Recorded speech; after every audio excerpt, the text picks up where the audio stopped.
እኔ እንኳን ብቻዬን መተኛት ስለምፈራ አብሬያቸው ለመተኛት ነበር ያሰብኩት። እሷ ባለችበት በኩል ወይ አየሽ አይደል? ምስኪን እኮ ነው አይደል? እና በዚህ ላይ ደግሞ ያልነገርኩሽ ነገር የሚገርም ማጂሽያን ነው፣ አስማተኛ ነው።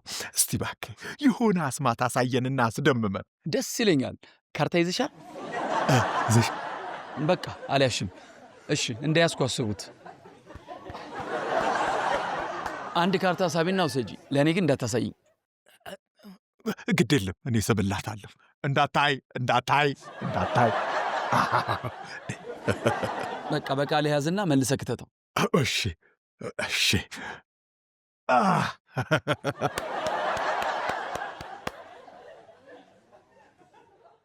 ካርታ ይሄ ነው አይደል? አዎ ራሱ አይገርምም?